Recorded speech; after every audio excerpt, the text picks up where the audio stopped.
കാലം കൂടി ഈ പാർട്ടിക്ക് വേണ്ടി കഷ്ടപ്പെട്ട ഒരാളെ പുറത്താക്കി. അതിന്റെ കാരണം എന്താണെന്ന് വിശദീകരിക്കണം. CPM ആയിട്ട് ഗൂഢാലോചന നടത്തി. അതിനെന്തെങ്കിലും ഒരു തെളിവുണ്ടെങ്കിൽ അത് ദയവായി പുറത്തുവിടണം.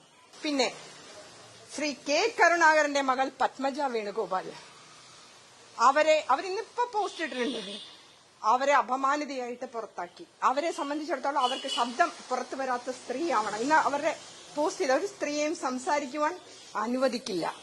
ഈ പാർട്ടിയിൽ അന്തസ്സും അഭിമാനവും ആഭിജാത്യവുമുള്ള വനിതകൾക്ക് പ്രവർത്തിക്കാൻ പറ്റില്ല. ഈ നൽകുന്ന സന്ദേശം, ഇവരൊക്കെ എത്ര നല്ല പ്രവർത്തനങ്ങളിലൂടെ ഈ കേരള മണ്ണിന്റെ ശിരസ്സുയർത്തിയ വനിതകളാണ്.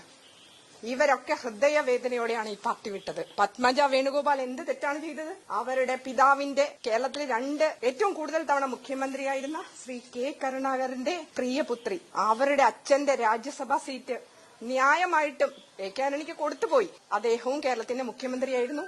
കെ കരുണാകരനും ശ്രീ കെ ആന്റണിയും കേരളത്തിന്റെ മുഖ്യമന്ത്രിമാരായിരുന്നു, കേന്ദ്രമന്ത്രിമാരായിരുന്നു. അപ്പൊ സ്വാഭാവികമായിട്ടും മക്കൾക്ക് കൊടുക്കുന്നുണ്ടല്ലോ.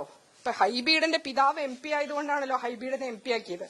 ഹൈബീഡന്റെ യോഗ്യത കൊണ്ടൊന്നും അല്ലല്ലോ 2 വർഷം കൊണ്ട് ദേശീയ നേതാവായത്. ആണോ? ഇപ്പൊ മക്കൾക്ക് ഇതൊക്കെ കൊടുക്കാം, ചിലരുടെ മക്കൾക്ക് കൊടുക്കാം. പക്ഷേ അത് പത്മജയ്ക്ക് എന്താണ് കൊടുക്കാതിരുന്നത്?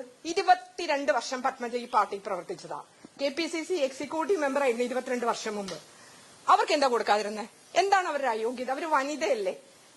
കെ കരുണാകരൻ എന്ന രാഷ്ട്രീയ ഇതിഹാസത്തിന്റെ അദ്ദേഹത്തിന്റെ കേരളത്തിലെ ഏറ്റവും കൂടുതൽ കാലം മുഖ്യമന്ത്രിയായിരുന്ന, കേന്ദ്രമന്ത്രിയായിരുന്ന അദ്ദേഹത്തിന്റെ മകൾക്ക് ആ സീറ്റ് കൊടുത്തില്ലല്ലോ.